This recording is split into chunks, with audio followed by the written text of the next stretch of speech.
Reptilians, welcome and welcome back to the channel. So this week's video is going to kind of go along with last week's video, where last week we were talking about how you would prepare for taking a vacation while leaving your reptiles behind. This time we're going to be talking about how to prepare for disastrous situations. This was actually requested by a few of you guys on last week's video who pointed out that it is summer storm season and you guys would like this sort of video too. Keep in mind that most of the advice that I give in this video is going to be based off of my own personal experiences, and I haven't experienced all the natural disasters with my reptiles. If you have any personal advice, definitely be sure to leave your advice in the comments below so that you could help someone else out. This video will be sponsored by iHeartGecko, so make sure to stay until the end of the video to find out all about this awesome company. Let's get started. So before we talk about more specific situations, I want to stress the importance of having a plan beforehand. Just like with the vacation situation, the one thing that kept coming up over and over was to have a plan first. It's the same sort of thing here, and even more important here, because in an emergency situation, you're not going to want to try to figure out how these things work. You also need to have appropriate materials and supplies beforehand. So things that I suggest having on hand would be temporary enclosures. So bins from the Dollar Tree are perfect for this, just to stack them up and put them to the side. Deli cups are great for smaller lizards if you need to get them into a container and transport them quickly. Deli cups are really cheap and they are easy to just store off to the side somewhere. And having supplies like hot hands or just heating packs, things like that,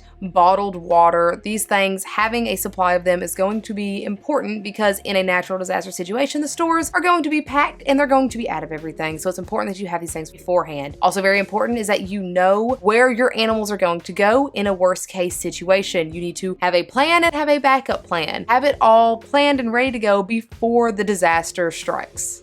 First thing we're going to talk about, because this is something that happens here during tornado season often, is power outages. Thankfully, power outages usually don't last super long. I have been in week-long, 2-week-long power outages, which were awful, but this is one that a lot of people experience and a lot of people panic when this happens. Just know right out the gate that your animal not having power for a few hours up to even a day is going to be fine. They're probably not going to be all that comfortable, but they're going to be fine. So what do you do if your power goes out? Don't feed your animals. Now, we're not talking about if the power goes out for a week or 2 weeks. We will get to that. Your animal needs the proper lighting and proper heating to survive. Now, obviously, if we're just talking about something like a crested gecko who they're good at room temperature, they don't need the heat, you can feed those. But any animal that needs heat and UV lighting to properly digest their food, like bearded dragons, you're not going to feed them that day, because that is going to lead to them improperly digesting their food, which is going to lead to constipation. So what happens if your power is out for longer than a few hours or a day? A couple different things that you can do to help your animal be able to eat. If your animal is handleable, like bearded dragons, your mastics, blue-tongued skinks, and they need UV lighting, you can take them out of their tank and put them near a window. Now, the big thing here is make sure that that window is open. UVB cannot go through glass. Make sure that there's a screen or something in place so they can't escape. They're not gonna get as much UV lighting because the screen's gonna filter it out, but it's kind of the same as when the screen is on your tank. At least they're not going to escape. You can also, if you are in a safe area or if you have a leash or anything like that, you can take your animal outside to get UVB lighting directly from the sun. And as far as heating that tank, we are talking about summer storms, but this could also be helpful if you need to get heat into your tank so that your animal can eat and thermoregulate. One big thing is using hot hands or some sort of heating pad. This you need to be very careful with, but this is an emergency situation. Hot hands can range anywhere from about 100 degrees Fahrenheit all the way up to 180 degrees Fahrenheit. They last for a very long time. They can last up to 20 hours, 20 plus hours, but that temperature can get very concerning very quickly. So we don't want to put that into the tank. The best way to do this is going to be to wrap it up in some sort of fabric and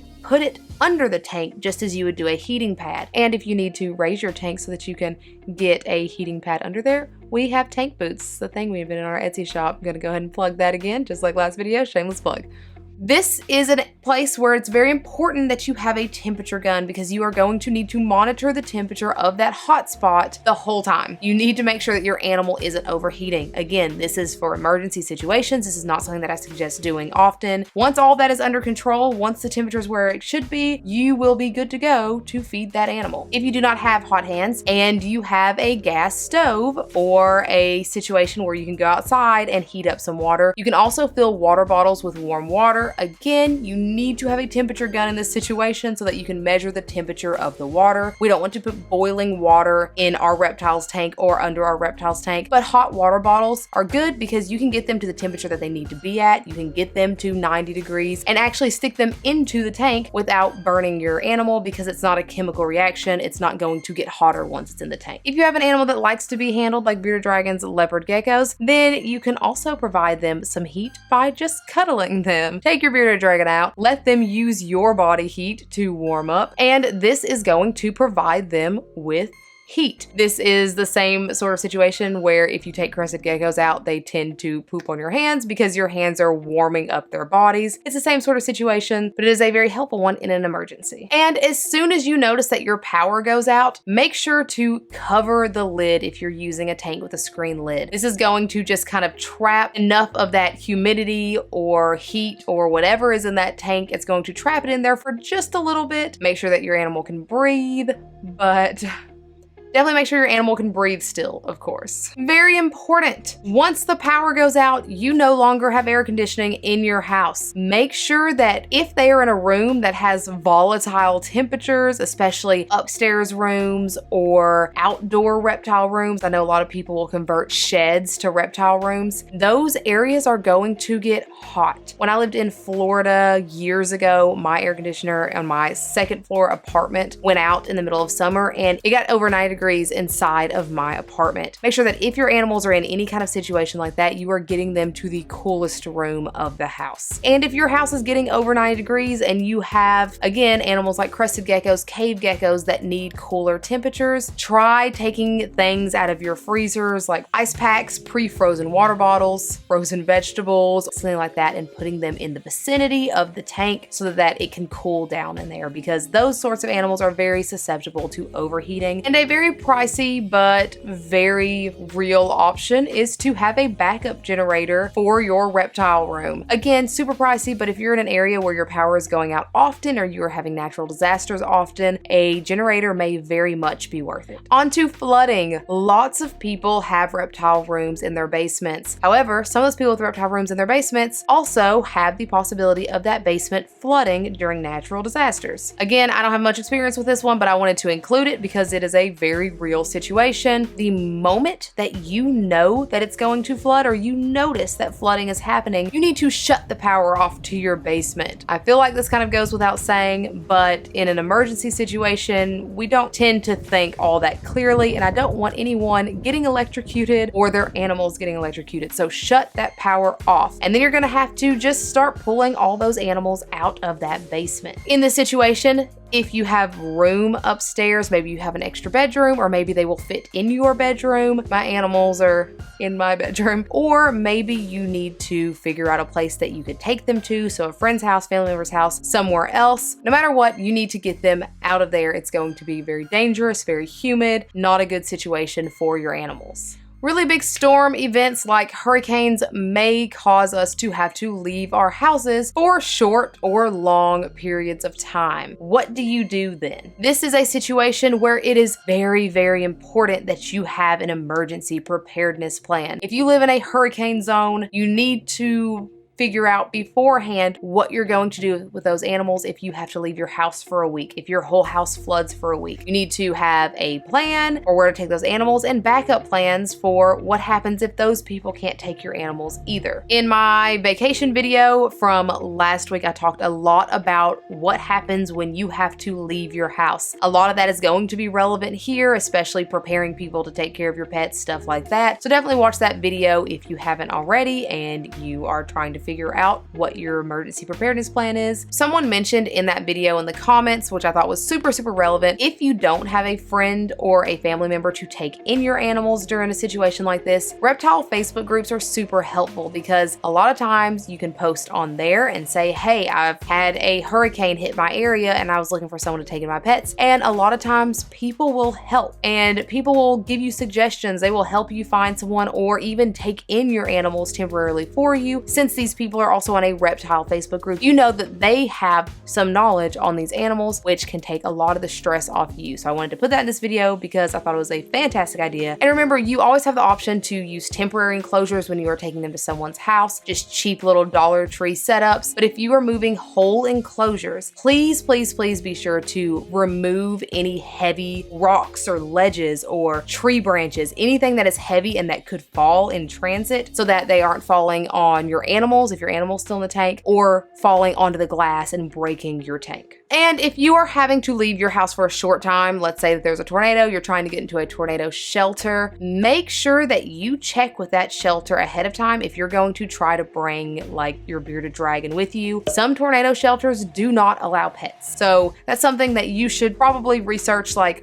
right now to see if your tornado shelter allows pets to come with you, because if not, you need to have a plan in place for your animal. So now we've basically talked about what to do, which basically just comes down to you need to prepare ahead of time and have a plan. Now we can talk about a couple things that you really shouldn't do. It sounds like a fantastic idea. It sounds like it's going to help everything, but do not move your tanks in front of a window. I know on the surface it looks like, okay, so they're getting UV lighting, they're getting heat, this is going to help, but tanks act like little greenhouses. And if we put our tanks in front of a window, especially during the summertime, that tank is going to heat up and it's going to just become a little hot box, and your animal is at risk for overheating. It's perfectly okay to take the animal out and put them near a window to get some of that heat and UV light, but don't put the whole tank there unless you want to make a little reptile greenhouse, which you don't. And the other thing is not putting heat packs directly into the tank. I talked about this at the very beginning. Heat packs can get up to 180 degrees, and a cold lizard is going to be attracted to that heat and want to go lay on it, just like with heat rocks. They will get burned. And I feel like this one goes without saying,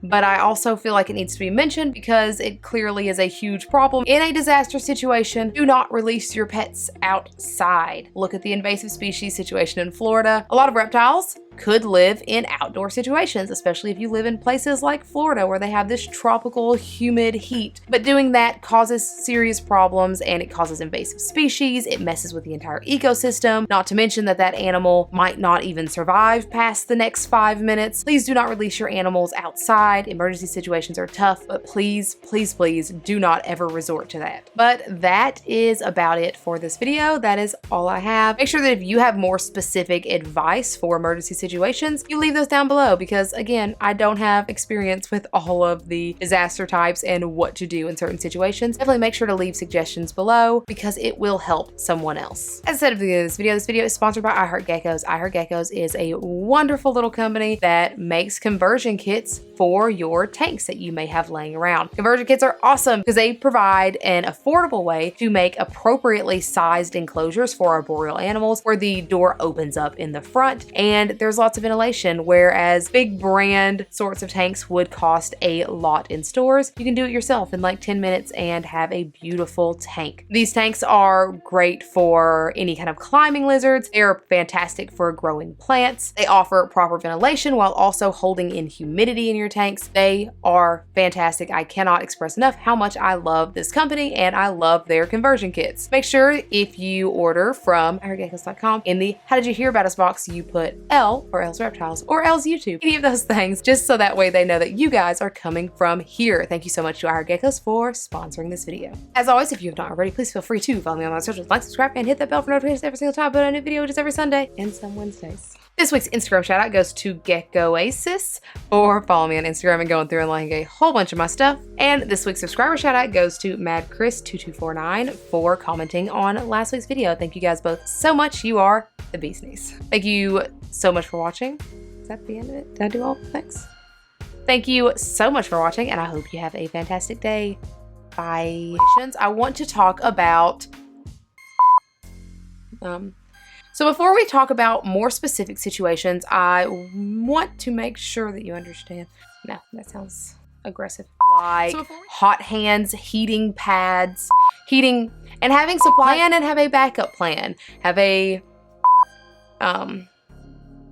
escape. They're not going to get as much they're not going to get as much as you. And as far as heating that tank, or it's the same sort of situation. Obviously not a long-term situation, but it is a very helpful one in a disaster situation. But it is a very helpful one in a disaster. Let's talk about a couple of things. Let's talk about now we can talk. Oh, shoutouts. For everyone wondering, I did survive my high school reunion. It was a lot of fun, actually, and I'm glad that I went. That was from Instagram. It was the one I posted on Instagram.